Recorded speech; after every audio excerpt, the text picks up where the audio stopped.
Hello and welcome to GIBS Business. On the 18th of January in 2011, Walmart, the biggest retailer in the world, gained a foothold in Africa when it bought 51% of South African company Massmart.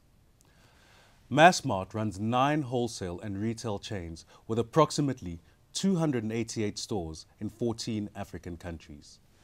Grant Pattison, the outgoing CEO of Massmart, recently spoke at a GIBS forum about some of the initial challenges he faced when he first started working with the retail giant. Massmart, the way we run the business, is we run it when we get our income statements, is we get this year's results, and we compare them against last year's results, and we come to conclusions. It's a business run on this year versus last year. We make all our conclusions. And so if my boss would phone me up and say, how are we doing? I'd say sales are up 5%, profits up 15%, we're down in interest, so net is up 8%. And for a while, my boss, Dave Cheesewright, put up with that. And then he said to me, Grant, how are you doing against plan? Because we have budgets, but we don't use plans. Walmart runs entirely on comparing this year versus plan. They don't look at last year. And so, for a while, when I was being shown the results of Walmart, and I never knew how we're doing, we're just above plan, we're just below plan. Sometimes, by the way, being above plan was making $1 billion loss. Okay, so I thought, well, that's doing quite well. They went, I won't mention the country. No, they're doing terribly. And they were not understanding me at all about how the business was doing, because they didn't know whether my 10% growth or 10% decline for some of the years was good or bad. Our share schemes were entirely different, and our incentive schemes were entirely different. So in Massmart, we had an incentive scheme that the greater that, in sort of measured against inflation, corrected for inflation, the greater your profits grew every year, the greater you got paid. In Walmart, you get paid by some percentage of achievement of plan. And so, Dave Cheesewright would phone me and say, look, Grant, my incentive, you're $5 million short of plans, $5 million short of plan, so that sounds like a lot. So you're stuffing up my incentive. But I didn't even know that, Dave. And by the way, I don't care because I'm up against last year, so your plan's wrong. And we suddenly became completely disconnected. The entire organization, the finance teams became disconnected, and the operations team disconnected, and we completely lost each other. On share schemes, the Massmart share scheme was the stock was issued at current price. It was held vested for a while, and then whether the share price went up and down later, you either made or lost money or didn't exercise your options. In Walmart, you get given what's called a free share, and the vesting of that share depends on your performance against plan. So can you see that with us on this last year, this year culture, compared to the Walmart, everything's aligned per plan, we missed each other on every dimension. And ultimately what we had to do, and it's the job that Kate did, was we had to take the Massmart incentive scheme. First of all, we had to change our whole forecasting and planning system. We had to change it to a plan system. We had to take our entire incentive scheme and redo it according to plan, and we had to take our entire share scheme, stop the old one, and relaunch a whole new one. And it's still a Massmart scheme. You still paid against Massmart numbers, but it works at least with the same language. Diversity in a global business means Japanese, Chinese, South Americans, British, Americans, Canadians, South Africans, Nigerians, Ghanaians. And it was much more complicated and difficult than I thought. How do you have a single culture that can appeal to a Chinese person and all the cultural stuff that comes with being Chinese, as well as an African and a South American? I struggle. I mean, language, by the way, just gets you straight up front. So, of course, everyone speaks a different language. But everyone in Walmart speaks English, so you don't have to learn how to speak English in 20 different accents. I learned things like the Chinese and the Japanese will never, definitely in public, and maybe not even one-on-one, challenge authority. There, it's not culturally acceptable if someone's either older or senior to you to actually ever challenge them. Walmart has this thing called the open door, which is when you're unhappy with someone. You must walk into the office and you're going to tell them you're unhappy about it. That's not going to work in China and Japan. Walmart has this thing about, you must report anything, ethics. Anything that you see that you don't like, never walk past it, report it. Are you really going to get a Japanese person to report their boss for doing something wrong? A meeting in Walmart with all those nationalities, and every meeting you ever go to in Walmart has always got a mixture of all these people in it.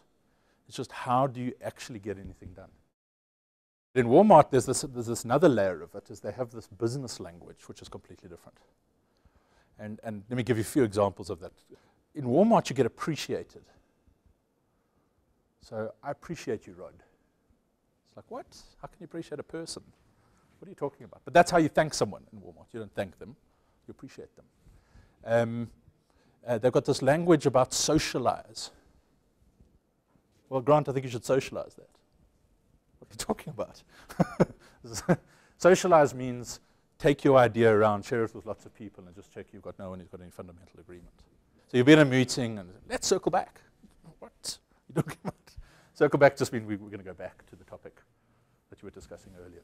So there's lots of reaching out. I don't know if you've heard reaching out. Well, I just reached out to, go and reach out to him.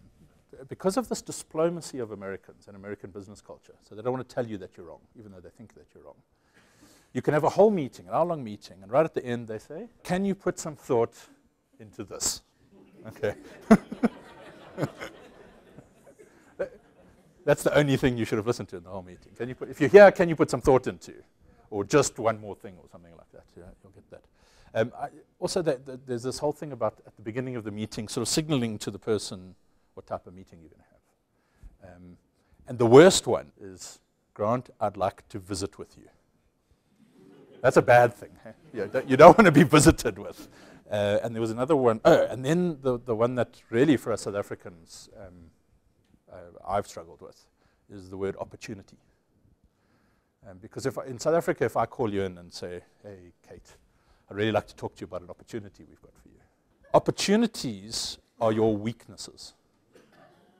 Okay, so let me discuss with you your opportunities. You'll get all excited, and then you'll just get bashed for a while. But there's really, that goes on and on and on. One of the things Doug McMillan said to me in the beginning, and I didn't understand it, he said, the thing with English and Americans and South Africans and Americans and maybe Australians and Americans is we're divided by the common language of English.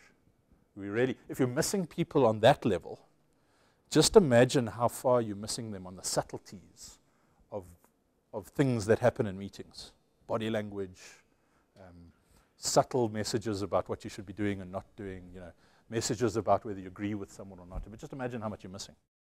Walmart is bigger than South Africa, essentially, in turnover.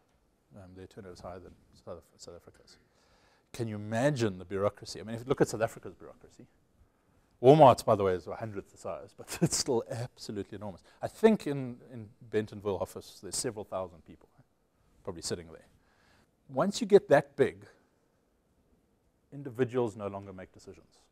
Learning, it's taken me 3 years to come. I only realized that the other day. I kept on asking people if I could do things, and they would never let me do it. And it's like, why? Well, you've got to go to the committee. So there's just, and this is not because Walmart is a terrible bureaucracy. I think Walmart's actually quite an efficient bureaucracy. But you can't get individuals to make decisions anymore. The turnover is also quite high in the American corporate culture. So, you would forever be going to this person that the last person said I could do it, and then they would be going, yeah, but I haven't said you could do it. Can you go back and do it again? So Walmart's protected itself by creating these committees around the bureaucracy. So that was one problem we had, was in Massmart, if you want something done, you can go through any process you want, but ultimately you've got to come to me, and I've got to say yes, and the board has given me the authority to do that. And really the board would like me to come and tell them every so often about all the decisions I've made, unless they're very big. So we've got a certain way of approving things in Massmart. And we now have to go along and we have to approve things in Walmart where you can't find anyone to approve anything. And you have to try and figure out how to align those two systems, things we struggle with today. Another problem, and this is a thing that I hadn't thought about, is when a big company buys a tiny little company like Massmart, is there are more functions inside finance in Walmart than there are people in Massmart's finance division. So in Massmart, one person does budget, forecast last year, and a few other things on the side. In Walmart, budgeting, reporting against plan, statutory accounting, GARP adjustments, international tax, management accounts are divisions of 100 people each, let's say, around about. And now, poor little accounting person starts having maybe 20 people, different people, all asking that single person to do something. And each one's a bit different, but all ends up in one-person job. And we suffer from that today. And that problem sits in accounting, it sits in HR, it sits in every single thing. And of course, it's quite hard to go, Walmart, would you mind changing your process for us? Okay. I mean, they even say, oh, we'll try to help you out. They really do. They come and help you out. But in the end, you have to give up. You have to say, I have to connect these things somehow. And I can't do it by appointing 100 people to manage the 100-person bureaucracy. So just the innate difference in size of this giant organization, I mean, how they put their accounts together, I have no idea. Just imagine that consolidation. Weird thing, Walmart closes its accounts in 1/3 of the time Massmart does. That's how fast it is. Walmart are not used to owning, one, not used to owning half of anything, and two, definitely not used to owning half of anything that's listed, and absolutely is not used to owning half of anything that's listed in a country where minority rights are protected. And it turns out, and again, I didn't work this out in the beginning, it affects everything. Every single thing that you do. So Walmart can come to me and say, gee, Grant, we'd like to launch a global product safety program. We've appointed PwC in a $200 million contract. And they're going to be sent into your market, and you're going to implement this program. And it's going to cost you. We're going to charge you for it. So now what do we do? What do you think the legal standard is in South Africa for that? And ultimately, the legal standard is I have to approve it. And I have to prove it with delegated authority from the board. And the condition upon which they delegate that authority to me is that I approve it independent of Walmart and the only basis upon which I can approve it is I believe it's in the best interest of Massmart. I cannot say to minority shareholders, I did it because Walmart told me to, or asked me to. It's illegal. It would be a breach of South African law, essentially. And can you imagine how hard it is to explain that to Walmart? It's like, you have to ask me. but we own you. Well, now that's my boss and my potential career. And I have to try and explain to him, please don't tell me to do it. Because once you tell me to do it, you create a problem for me. You remove the opportunity from me to be able to say I independently considered that decision. So suddenly we go into this environment where enormous pressure comes on me. I've got to tell my masters, no, I'm not going to do that. I've got to tell them to stop telling me what to do. And on top of that, the Massmart non-executive directors, who get halved from 8 to 4, have to make themselves aware of every related party transaction we ever do.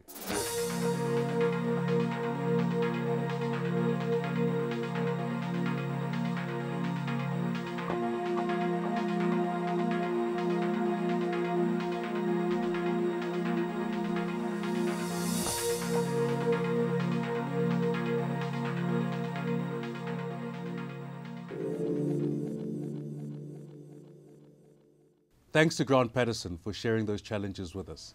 Unfortunately, that's all we have time for. Until next week, take care.